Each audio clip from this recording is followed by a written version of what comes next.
کے لیے ہماری تلاوت متی رسول کی معرفت ہمارے خداوند یسوع مسیح کی انجیل اس کا 15واں باب 21ویں آیت سے 28ویں آیت تک۔ متی رسول کی معرفت ہمارے خداوند یسوع مسیح کی انجیل اس کا 15واں باب 21ویں آیت سے 28ویں آیت تک۔ کلام مقدس میں یوں لکھا ہے، پھر یسوع وہاں سے نکل کر سور اور سیدا کے علاقہ کو روانہ ہوا، اور دیکھو ایک کنانی عورت ان سرحدوں سے نکلی اور پکار کر کہنے لگی، اے خداوند ابن داؤد مجھ پر رحم کر، ایک بدروح میری بیٹی کو بہت ستاتی ہے۔ مگر اس نے اسے کچھ جواب نہ دیا، اور اس کے شاگردوں نے پاس آ کر اس سے یہ عرض کی کہ اسے رخصت کر دے، کیونکہ وہ ہمارے پیچھے چلاتی ہے۔ اس نے جواب میں کہا، میں اسرائیل کے گھرانے کی کھوئی ہوئی بھیڑوں کے سوا اور کسی کے پاس نہیں بھیجا گیا۔ مگر اس نے آ کر اسے سجدہ کیا اور کہا، اے خداوند میری مدد کر۔ اس نے جواب میں کہا، لڑکوں کی روٹی لے کر کتوں کو ڈال دینا اچھا نہیں۔ اس نے کہا، ہاں خداوند، کیونکہ کتے بھی ان ٹکڑوں میں سے کھاتے ہیں جو ان کے مالکوں کی میز سے گرتے ہیں۔ اس پر یسوع نے جواب میں اس سے کہا، اے عورت تیرا ایمان بہت بڑا ہے، جیسا تو چاہتی ہے تیرے لیے ویسا ہی ہو۔ اور اس کی بیٹی نے اسی گھڑی شفا پائی۔ یہ ہے ہمارے خداوند یسوع مسیح کی انجیل۔ اے مسیح تیری تعریف ہو۔ آئیے ہم چند لمحے کے لیے دعا کریں۔ اے باپ، ہم تیرے بیٹے اپنے خداوند یسوع کے نام میں تیرے حضور جھکتے ہیں۔ خاص طور پر خداوند میں تیرا خادم ہوتے ہوئے اپنے آپ کو تیرے ہاتھوں میں سونپتا ہوں۔ خداوند تو اپنے لوگوں سے بات کر، اور خداوند تیرا جلال تیرے لوگوں کی زندگیوں میں ظاہر ہو، مسیح یسوع کے نام میں آمین۔ بائبل مقدس کہ خداوند یسوع کے اس معجزے سے، بحالی کے اس کام سے ہمیں بہت کچھ سیکھنے کو ملتا ہے۔ یہ عورت جو غیر قوم سے ہے، اس کی بیٹی کو ایک بدروح ستاتی ہے، اور جب یسوع سور اور سیدا کے علاقہ کو روانہ ہوا تو وہاں ہم دیکھتے ہیں یہ عورت یسوع کے پیچھے چلاتی ہے،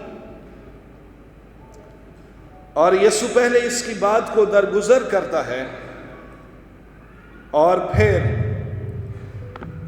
وہ اس کو کہتا ہے کہ لڑکوں کی روٹی لے کر کتوں کو ڈال دینا روا نہیں۔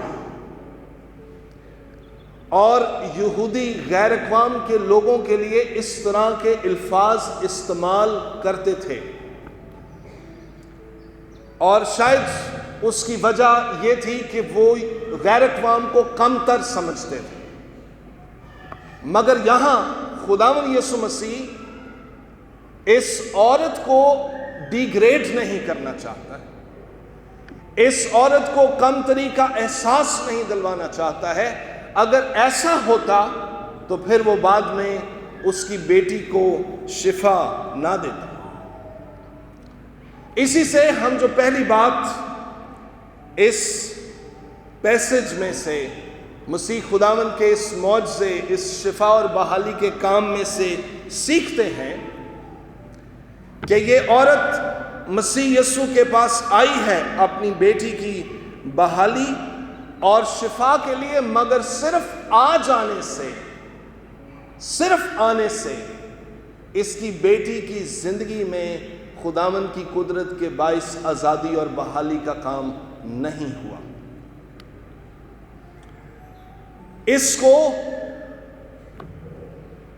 ذرا تصور کیجئے کہ ہم کسی کے پاس اگر دعا کے لیے جائیں اور ہمارے لیے کوئی ایسے الفاظ استعمال کرے تو ہمارا کیا رسپانس ہوگا۔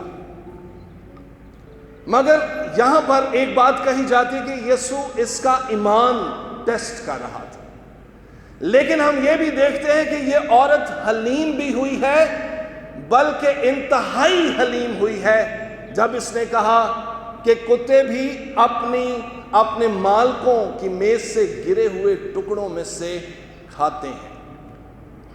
جب یسوع نے اس کی بات کو سنا تو پھر اس کی بیٹی کے لیے شفا کا اعلان کیا۔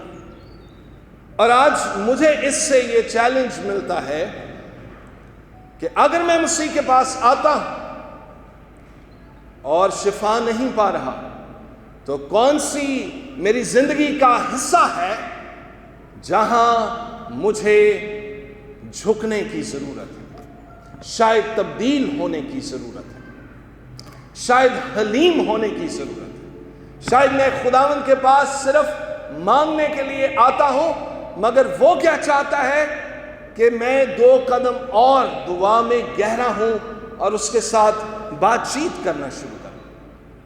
شاید وہ چاہتا ہے کہ میں اپنی کچھ عادات جو میری بحالی اور شفا میں رکاوٹ کا سبب ہیں ان کو چھوڑ دوں اور اپنی زندگی میں اپنی برکت کو اور شفا کو ریسیو کروں۔ اس کا یہ کہنا کہ کتے بھی اپنے مالکوں کی میز سے گرے ہوئے ٹکڑوں میں سے کھاتے ہیں، یہ اس کے بڑے ایمان کا اظہار تھا۔ ایسا لگتا ہے کہ وہ کہتی ہے ٹھیک ہے، لڑکے روٹی کھائیں، لیکن کتے کو اگر ایک ٹکڑا ہی مل جائے تو اس کے لیے کافی۔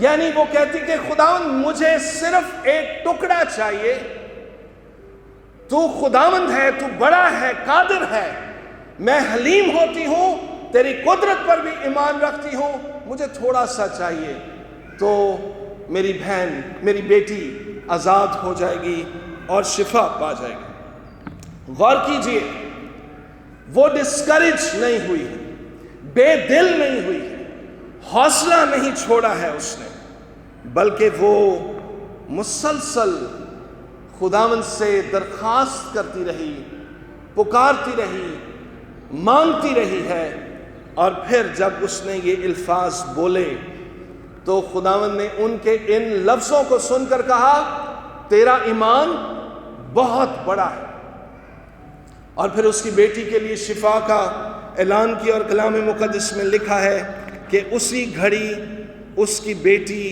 شفا پا گئی۔ ذرا غور کیجیے، اگر میں یہ سوچتا ہوں کہ میری یہ بیماری، اس کی نوعیت ایسی ہے کہ یہ لا علاج ہے، ڈاکٹرز نے کہہ دیا ہے یہ ٹھیک نہیں ہو سکتی، تو یہ ٹھیک نہیں ہو سکتی، اس کا مطلب یہ ہے کہ مجھے اپنے ایمان میں بڑھنے کی ضرورت ہے۔ اگر میں یہ سوچتا ہوں کہ میں اپنی کمزوری کے باعث زندگی میں آگے نہیں بڑھ سکتا، تو مجھے اپنے ایمان میں بڑھنے کی ضرورت ہے۔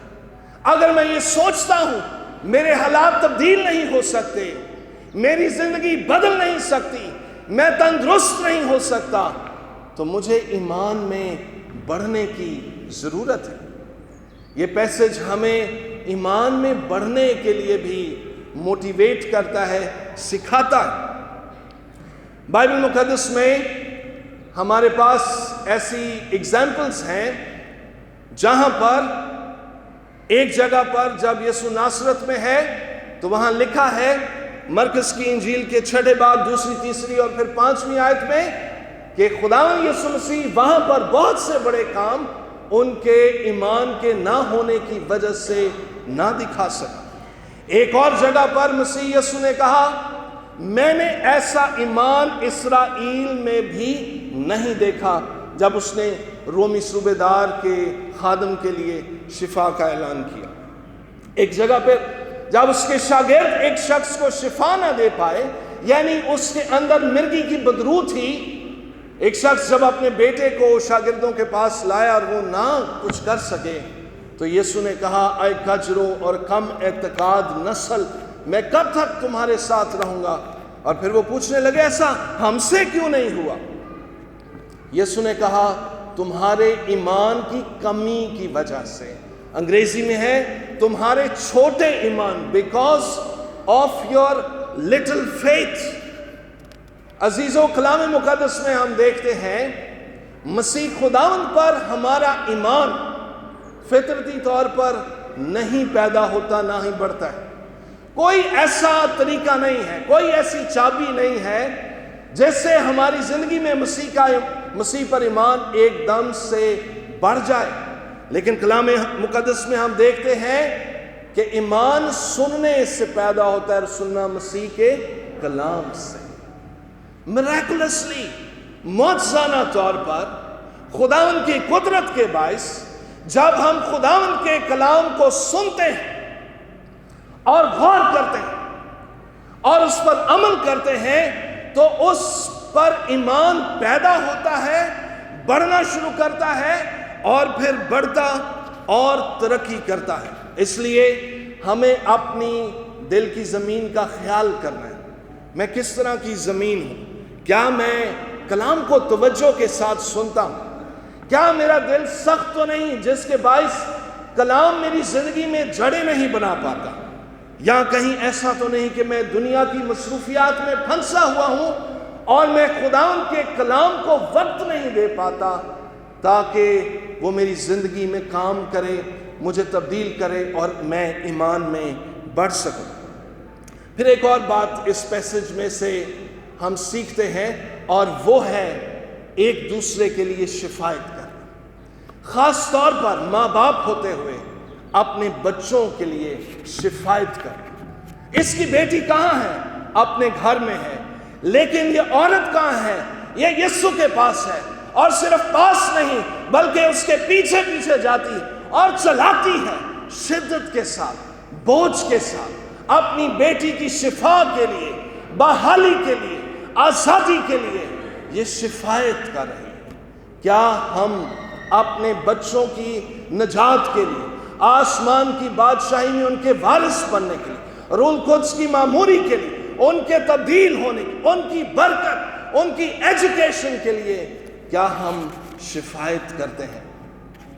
ہمیں شفاعت کرنی ہے ایک دوسرے کے لیے۔ ہم خود دعا کرتے ہیں، ہم شکر گزار ہیں اپنی پریئر ٹیم کے لیے، بشپ صاحب اور باجی کے لیے۔ ہر روز دعائیہ ٹیم بیٹھتی ہے اور ہم ایک دوسرے کے لیے دعا کرتے ہیں۔ شفاعت کرنے والے مددگار انتہائی اہم ہیں آپ کی زندگی میں، جو آپ کے لیے بوجھ کے ساتھ دعا کریں۔ میں ایک خادم ایونجلسٹ بہت مشہور رینہارڈ بونکے، پچھلے دنوں وہ خداوند میں سو گیا، اور جب اس نے افریقہ میں اپنی منسٹری کا آغاز کیا تو ایک روز اس نے وہاں سے پانی پیا، پانی پلیوٹڈ تھا، انتہائی بیمار ہو گیا، اور وہ کہتا ہے کہ میں نے آسمان سے کالی چادر سی دیکھی جو میری طرف آ رہی تھی، اور میں نے سوچا کہ اب میں مرنے والا ہوں۔ لیکن تھوڑی دیر کے بعد میرا جو جرمنی میں چرچ تھا وہاں پر ایک عورت تھی، اس عورت کو میں نے رویا میں دعا کرتے ہوئے دیکھا جو میرے لیے دعا کر رہی تھی، اور کیا ہوا کہ میں بالکل چند لمحوں کے بعد تندرست ہو گیا۔ یہ کہنے لگا میں نے اپنے باپ کو خط لکھا کہ اس عورت سے جا کے پوچھو کہ اس دن اس وقت اس کے ساتھ کیا ہوا تھا، اور اس عورت نے بتایا کہ اس روز صبح سویرے روح القدس نے مجھے کہا رینہارڈ کے لیے شفاعت کر، اور کیا ہوا کہ اس دن اس کو ضرورت تھی اس کی دعا کی، اور رینہارڈ شفا پا گیا، اور خداوند کا نام اس کی زندگی میں جلال پایا۔ ہمیں دعائیہ مددگاروں کی ضرورت ہے۔ اور پھر ہم دیکھتے ہیں اس خاتون نے اس ابلیسی قوت کے ساتھ جو اس کی بیٹی کو ستاتی تھی، اس کے ساتھ اس نے کمپرومائز نہیں کیا۔ کبھی آپ نے سنا ہے کسی کو کہتے ہوئے کہ جب ہم دعا کرنا شروع کرتے ہمارے گھر میں بڑی ہلچل شروع ہو جاتی تھی، پادری صاحب اسی تے دعا کرنا ہی چھڑ دی تھی، یا ہمارے گھر میں بڑی لڑائی شروع ہو جاتی ہے۔ خداوند کے لوگ ہوتے ہوئے ہم ابلیسی قوتوں سے کمپرومائز نہیں کرتے،